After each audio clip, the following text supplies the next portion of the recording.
Good morning everyone, welcome to my channel. Currently where we are doing the Rahu and the Ketu studies. We are in the part 5 of this series and we are taking it all through 12 zodiac signs and all the 27 nakshatras and through each and every step that it takes or the pada, right? Before we get into it, a quick note for you to think about Rahu and Ketu. You need to think about all these things more deeply, yes? Rahu and Ketu, when they are falling in fixed signs, that is Aquarius and Leo axis, or if it's falling in Taurus and Scorpio axis. These are fixed signs, right? Fixed zodiac signs. When they fall in fixed zodiac signs, they have a tendency to make it difficult for the person. What do I mean by difficult? Well, it's a relative term, but what happens is the fixed signs have a difficulty with moving. Just seeing it the psychological point of view here. The fixed signs have a difficulty of changing. That's the challenge they face. Because they are fixed in their nature. They want to say one thing and to the exclusion of all other things. This is the way it is and that's not the way it is. Or this is how I am and those are the people who are wrong. So this is the fixed nature of the fixed signs. Aquarius and Leo, Taurus and Scorpio. So now we are talking about the Aquarius-Leo axis, right? We are still in that. In this one, we are talking about the Shatabhisha Nakshatra in Aquarius, and which moves between the padas of Purva Falguni and Magha Nakshatra in Leo. Who will be the ones who are most interested in this? The children who are born in the shift. So we are talking about the shift between 1987 and going up till 2040. So all children who are born in the shift will pick up this much more stronger. It's not that the other people are just, whiling away their time. It doesn't mean such a thing. But these ones who are born in 2007 and ones who are born in 1989. As you can see over there, I've stuck these things up here somewhere. So I have plotted the chart for you to see where the axis is coming in. It's coming more for all people who are born in 2007-8 and 1988-89. Shatabhisha and Purva Falguni Magha on the other side. So Rahu in Shatabhisha and Ketu in Purva Falguni and Magha Nakshatra. And if you have seen some previous videos of this, you can skip the introduction to Rahu-Ketu principles, basically, as told by the classical Vedic texts and so on, and move directly to the pie chart where we do the sequential analysis of how this works. Okay, right, so let's get into it. So number one, the classical characteristics of Rahu and Ketu as described by the classical Vedic literature. Okay, what is Rahu and Ketu? These are the north and the south nodes of the moon found by the virtual points, which are the intersection points between orbit of the moon around the earth and orbit of the earth around the sun. So basically, if you take two ellipses, it will form two intersection points. Yeah, so these two intersection points are called the north node and the south node. They are virtual nodes, although they behave like planets, and we shall see why in a minute. So who is Rahu?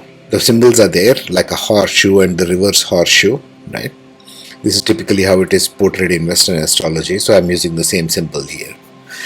Rahu is mythologically depicted as the severed head of a demon, symbolizing constant, endless, insatiable hunger and appetite, be it sensual or physical, yet it is unable to hold on to or grasp it. Rahu is the one who constantly wants something. Think of it as a live head only, not the body. Okay, so it can't hold on to anything or be satisfied even if it gets that thing, since it has no arms or body or stomach, right? Just a head which is alive. This gives Rahu the title of Bhoga Karaka, or meaning one who is after sensory materialistic pursuits. So think any earth sign, for example, they want sensory materialistic pursuits. Or think any of the signs, literally, whatever they are after, Rahu wants that and wants that very badly and goes after it with everything. This is an energy in us, by the way. It is not a planet, it's a virtual node, but it will behave like a planet, which we shall see why. So it is unable to satisfy that hunger or hold on to anything, even though it gets something. It wants to move on to the next, and then to the next, and then to the next. This is why Rahu is also called as the guy who wants foreign things, not of the native land or not of what the person is natively born in. Why? Because of that insatiable hunger. There's always insatiable hunger to go after one thing after the another without being able to hold on to it. That's Rahu. Ketu, on the other hand, is mythologically depicted as the severed body, the remaining half of the demon, symbolizing constant, endless, insatiable search for identity. It is looking for the head, but it doesn't have a head. So it is looking for that identity. Everybody's identity, ego is centered in the head, what you look like, right? It is also seeking for true purpose, sense of self.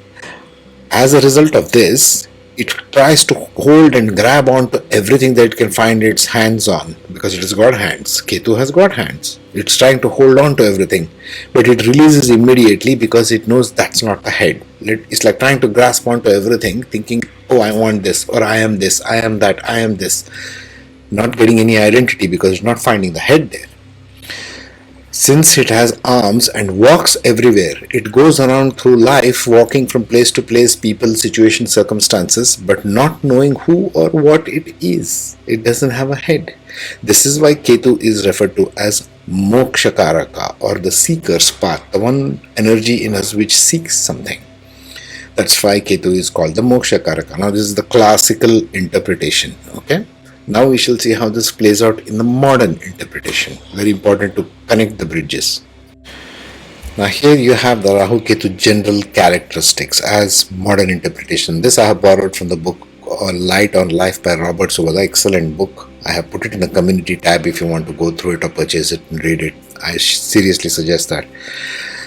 Okay, the north node of the moon, Rahu. What does it become because of the characteristics which classically is told in the texts? What does Rahu lead to in the modern context? Rahu is responsible for originality, individuality, independence, insight, ingenuity, inspiration, and imagination on the positive side. Because Rahu and Ketu both love to explore foreign stuff, things out of the box, things not taught by tradition, Rahu and Ketu will be anything but traditional. Okay? Think of it as something foreign to the culture, to the way you are taught things. Looking for original stuff. If there is one singular force that is responsible for creating everything that we keep modernizing, so to speak, thinking out of the box, it is this. That's why it's important to pay attention to this.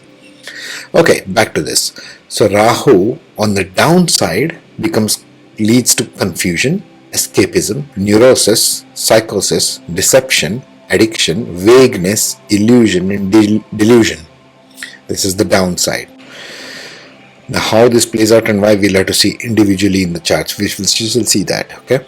Ketu, the guy with only the body, no head there, gives us the feeling of universality, impressionability, idealism, intuition, compassion, spirituality, self-sacrifice, subtleness, on the positive side. On the downside, it can lead to eccentricity, fanaticism, explosiveness, violence, unconventionality, amorality, iconoclasm, impulsiveness, and emotional tensions. This is on the downside. This is what it plays out, and Rahu-Ketu is typically an axis, like it is shown over there, right? Rahu-Ketu, let me remove myself for the time being from that axis, okay? There you are. So you see it as an axis, okay, 180 degrees apart, and it can play out in any one of the opposite houses. It can play out in 1, 7, 2, 8, 3, 9, 4, 10, etc., etc. We will see that later. But this axis becomes a definition point of where in your life, in your different houses, are you looking for these two aspects, and they are always opposite to each other, as you can see. Okay, to stand opposite to each other. So if it plays out in second house, it detaches itself from the 8th house. If Rahu is in the second house, Ketu will be in the 8th house. You see what I mean? And so you will bring the 8th house aspect with these aspects shown here, second house with that aspect shown over there. Of course, it plays out with something called as dispositors. We shall see that next. Now, if you go to a traditional Vedic astrology, they will go on and on endlessly about dispositors. What the hell is a dispositor? It's an invented term by the Vedic astrologers. It has no meaning of its own. It shows the disposition. And what's the story on this? Rahu and Ketu both are enemies of the sun and the moon. This is the basic principle. So it has the solar aspect and the lunar aspect. The solar aspect is called the dispositor, and the lunar aspect is the nakshatra, which gives the entire characteristics and the ball game of Rahu and Ketu. Okay? The solar or the dispositor means since Rahu and Ketu are enemies with the sun and do not have a full identity of their own, remember it's a virtual node, it is not a planet. They both do not have any planetary characteristic individually. So they take on the identity or the disposition of the lord of the zodiac sign that they sit in and borrow the attributes of the house from which that lord sits in. Suppose Mercury is in the third house, okay, and Rahu sits in the house of Mercury somewhere else. So it will borrow the attributes of Mercury sitting in that third house and bring it to that particular house, wherever Rahu is sitting in. Got it? Nakshatras. Since Rahu and Ketu are enemies with the moon and do not have a full identity of their own, individually they take on the shade of personality. Nakshatra is essentially a shade of personality. It's coloring of a personality. It's seeing the world through different colored glasses that they sit in and borrow the nakshatra traits and attributes which color their propensities. So Rahu and Ketu do two things at the same time.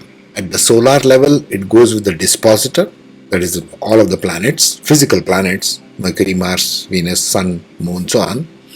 So they take on the attributes of whichever house they are sitting. If it sits in, Rahu sits in Cancer, you have to look for where Moon is sitting, which house, and what it is doing there, and even the Moon nakshatra.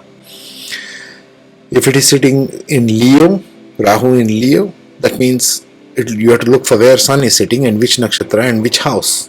So it will bring those attributes. That's the way you have to analyze this. Okay. Let's see some aspects of which house they play in and why. Now there are some vital aspects that you need to keep in mind when evaluating Rahu and Ketu, because this is important especially for people who are sort of looking for self-development to understand where they are coming from. If you're not interested in changing yourself, this entire channel is useless for you. But if you're the one who is interested in knowing what is happening in my life, where do I need to go, what are my talents, and you question these kinds of things, excuse the noise somebody is drilling about, so then you need to understand these aspects. Now that's the typical chart, Indian chart, and house numbers are depicted as 1, 2, 3, 4 up till 12. Dharma, Artha, Kama, Moksha is there, and I have stuck Rahu Ketu as possible axis on the 1, 7. That is Aries and Libra, that is the top and the bottom. So either it can go to house number 1 or 7. Rahu Ketu can be reversed, it's okay, it doesn't matter. Or in 4 and 10. Now 1, 4, 7 and 10 in Vedic astrology are given very vital importance because they are the foundational aspects that define who you are, that define how you operate in life, throughout life.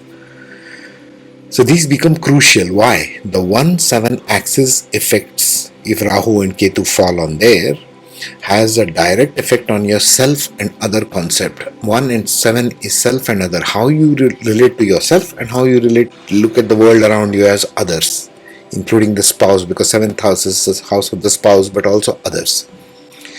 So how you develop through life and how you develop a relationship with others. So it defines who you are in a very broad sense. 1-7 axis of Rahu Ketu. The 4-10 on the other hand, 4th house being the house of the mother, 10th being father, 4th being home, 10th being career. You see, this has all kinds of implications which define who you are. The 4-10 axis has effects on the heart versus mind. Mind is the one who goes out there in the world and being used in the career, right? You dissipate your energy as the mind in the external world. Heart is your home center where you feel comfortable. Home is where the heart is, that kind of a thing. So heart and home is affected by this Rahu-Ketu axis. Again, Rahu and Ketu might be reversed. Rahu might be in the 4th, Ketu might be in the 10th, or vice versa. Same way with 1 and 7. But these are the vital relating aspects of Rahu and Ketu. Now, what about the rest of the houses?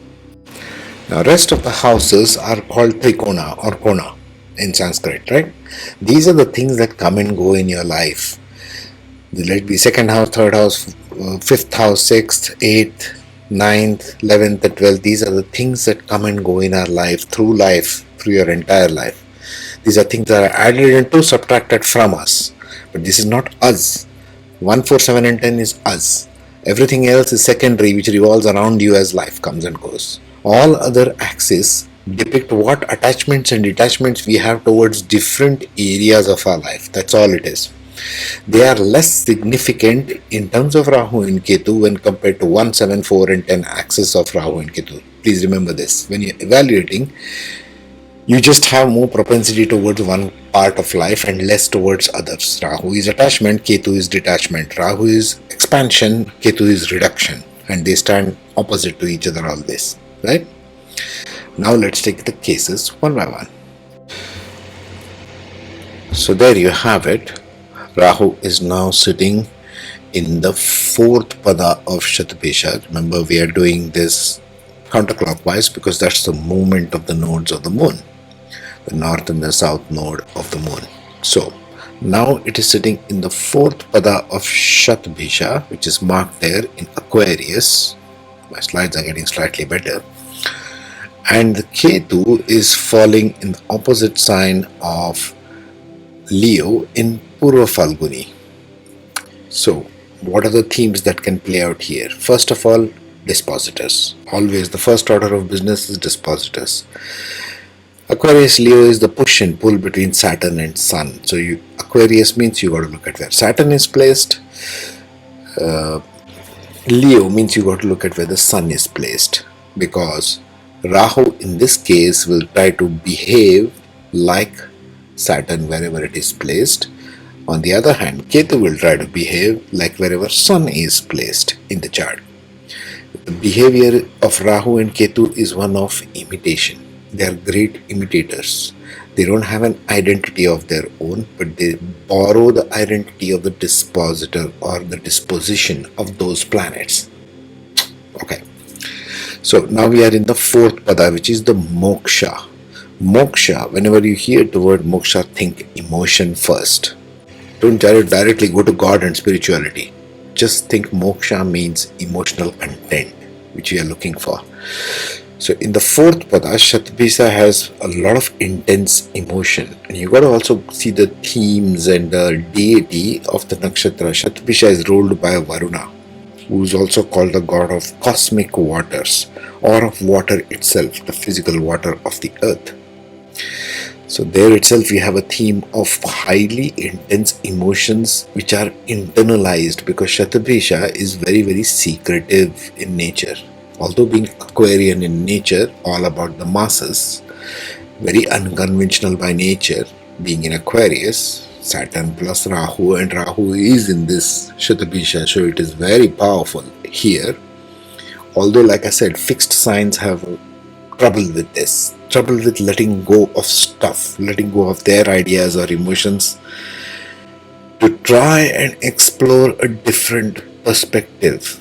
Maybe this is what I'm missing. Maybe this is another way is possible for me to feel, sense and know things. This is the challenge of fixed signs. Ketu, on the other hand, is an Artha of Leo, Purva Falguni. So you got to see where Sun is placed. Sun, wherever it's placed in the chart, in any chart, determines the soul's attachment to it as ego. That's why Sun is personified as ego when it is embodied. So Artha means it's the means. It's looking for some means. Now another thing which you will notice is Artha and Moksha always are fluctuating between every axis of Rahu and Ketu. And Dharma and Kama are fluctuating. This itself, if you'll reflect, is a ton of meanings. Vedic astrology is just uncovering psychology 1001. Okay? If you just study this psychology of all these nakshatras and zodiacs and how Vedic astrology thinks about it, you don't need to study any more psychology, seriously. And I studied some fair degree of 5-10 years of mainstream psychology, so I know where they come from also. Well, if you know that and this, then you'll make an excellent counselor. So, Leo and Virgo, its Artha of Pura Falguni is Leo, Sun. In Navamsha, it goes into Virgo. So, analyzing between natal and Navamsha, Aquarius going into Pisces means what? Air going into water and fire going into earth. So, it's a very dynamic push and pull for these folks. You're trying to take two dissimilar elements altogether. We don't meet, they have no meeting ground. Air does not meet water, neither does fire meet earth. Okay, so the transformation can be somewhat tricky through life if you want to go analyze natal plus navamsha kind of thing. Also, one thing to bear in mind is as we go from natal to navamsha, the dispositor itself changes. If you see natal, it is Saturn, but Navamsha of Shatabhisha is Pisces, suddenly becomes Jupiterian because Pisces rules Jupiter. Same way for the Ketu part. In natal chart, Leo, the dispositor is Sun, whereas in the Navamsha, it is Virgo. So you go from Sun to Mercury. You go from ego to intelligence. You can analyze this way also. In Rahu, in natal chart, Aquarius becomes all about air. First, all about mind, thinking, unconventional thinking. And then later on in life, when I say later, it means 36 years plus. So some of you who are 35-year-olds who have this are right now sitting and analyzing this in your life. Isn't that wonderful? And then Aquarius goes into Pisces. So later on, they want to get into an emotional highest form of understanding and emotional intelligence which they want to use in their life. They want to aspire towards emotional intelligence. Like it's no longer about the mind, now it's about my emotion, that kind of a thing. So that's what's the first pada providing us. Aquarius to Pisces and Leo to Virgo. Now understand one more thing here before I go into the next pada. Ketu energy, try to use it towards Rahu energy. That's why compared to the previous ones, I have marked the arrow as one directional, going from Ketu towards Rahu. Because Ketu, you find detachment towards. You shouldn't. You should use your Ketu aspects to move into Rahu, because Rahu wants to give you those gifts in the world. It's a Bhoga Karaka. But the real treasure for getting those gifts is with Ketu. That's how you sort of try to practically unify the Rahu and Ketu aspects in your life, in your daily life. Now let's get into the second one, the third pada of Shatabhisha. So now we move to the pada 3 of Shatabhisha, where Rahu has moved in.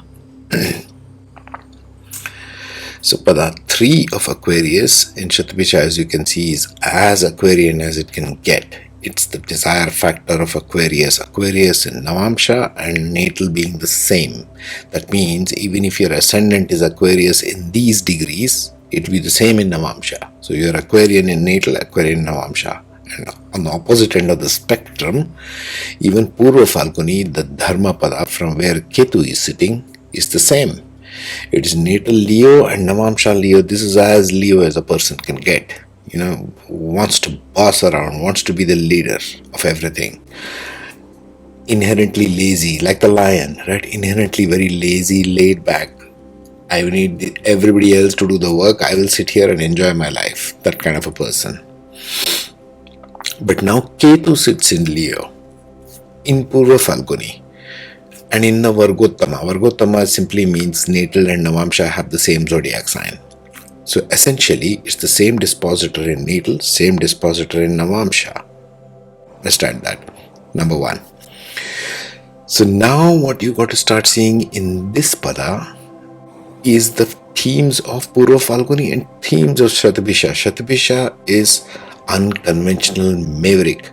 It wants to do things deeply and introvertedly. Why? Because its deity is Varuna. Varuna is the cosmic space, the cosmic space that pervades everything. That's why he is called the god of cosmic waters. What is a cosmic water? If you sit and think about it, it is basically ether or something that pervades everything. So Shatabhisha, deity Varuna, has access to everything that goes on everywhere in all dimensions and planes of existence. He can see everything. This is why it gives them the great power of healing also in Shatabhisha. That's why it's called Shatabhisha, power of 100 physicians. You can look up the 27 nakshatras in the playlist. So in this particular axis, what happens when we are doing Aquarius to Aquarius, Leo to Leo? Strong detachment from the material planes of existence. These people have a strong sense of, I don't want all these materials and things, although they will have it. They might be born in very rich families. 2007 to 1989, just see if your chart is there.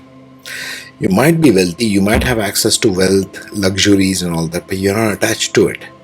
Instead, you want to go and discover the secrets of life in Aquarius, and you want to bring that to the masses. This can be a very powerful access for those who want to bring about great change in the collective, set up new institutions, very unorthodox type of thinking, out of the box type of thinking, Steve Jobs kind of thinking. He bought the first smartphone, the iPhone. So it's that kind of a thing that revolutionizes the thinking. And Aquarius, being Aquarius and in Shatabhisha, they will be the master of this.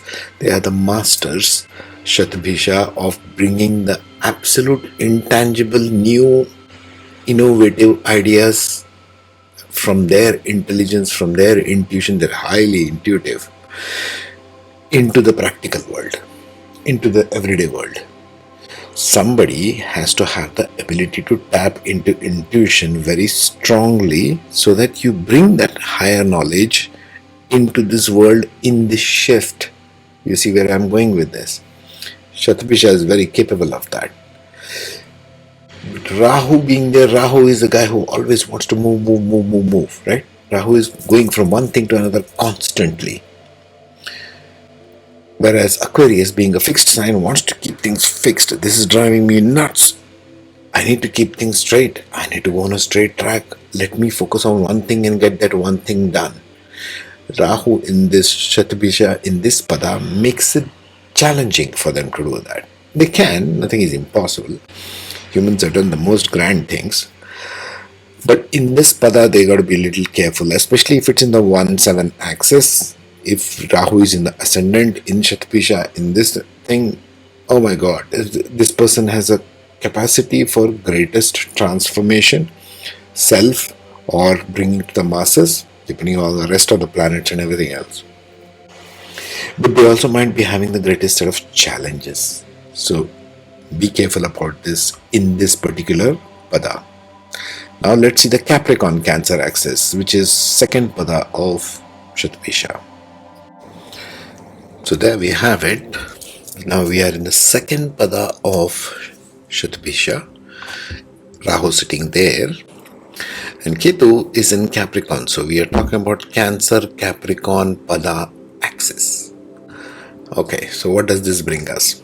Well, Cancer and Capricorn is all about heart and mind. It's all about home and external world. Cancer and Capricorn in the Kalpurusha Lagna, you can see my other video on Kalpurusha Lagna, is all about mother and father. It's about heart and mind. It's about male and female essence. The male wants to go out there as Capricorn and do stuff in the world.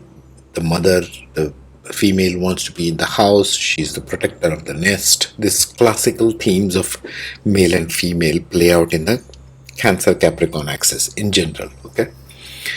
Here, Ketu is sitting in Cancer, in Navamsha. So Navamsha dispositor will be Moon.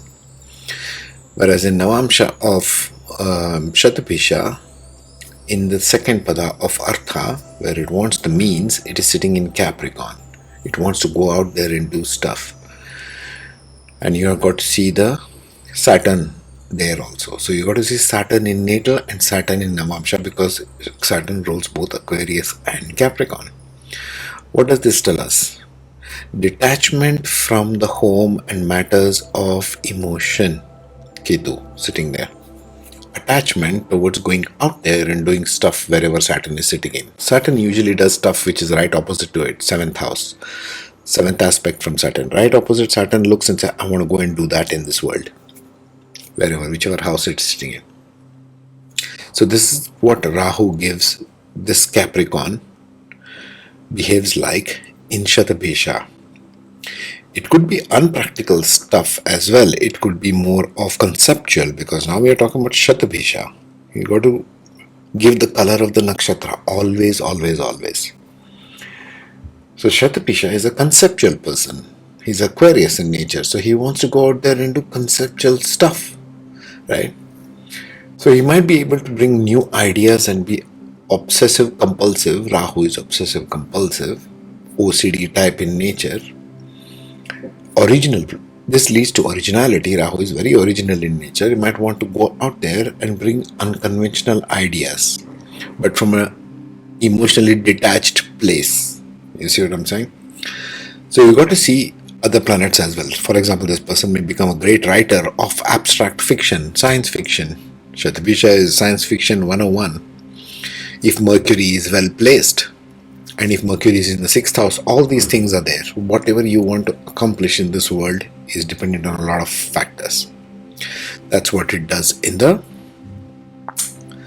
second pada of Aquarius in Shatabhisha. Now let's take the first one. So in the first pada of Shatabhisha, if Rahu sits there, it's natal Aquarius, so you got to see Saturn where it is sitting, and in Navamsha you got to see Jupiter. This is the one where Rahu goes later on in life and starts imitating Jupiter, like wanting to be the guru of things, seeking wisdom, higher meanings of life, all the Jupiterian qualities, teacher, professor. And it is detached in Ketu, in the Kama section, means it is detached from Gemini. So ruler in Navamsha, you got to see Mercury as a dispositor, where Mercury is placed. You might say this is an intellect graduating towards wisdom, detachment from intellect and seeking more of wisdom, wherever Jupiter is sitting.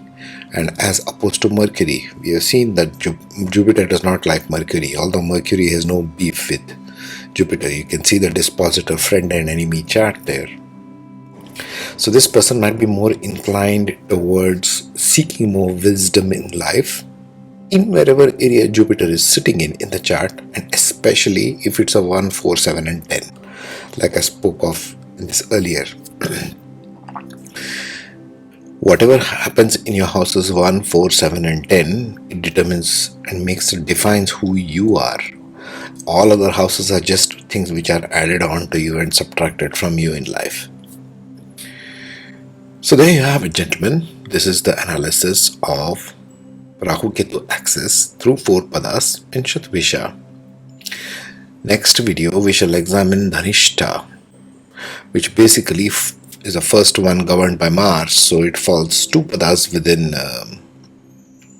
Aquarius and 2 within Capricorn. So we are splitting Aquarius and Capricorn in half, and we'll see each of these padas. Okay. Meanwhile, I'll leave you to analyze this, especially if you're born in 2007 or 1989, because you have this axis of Rahu-Ketu in your chart somewhere in one of the houses, opposite houses. Take care. Be safe.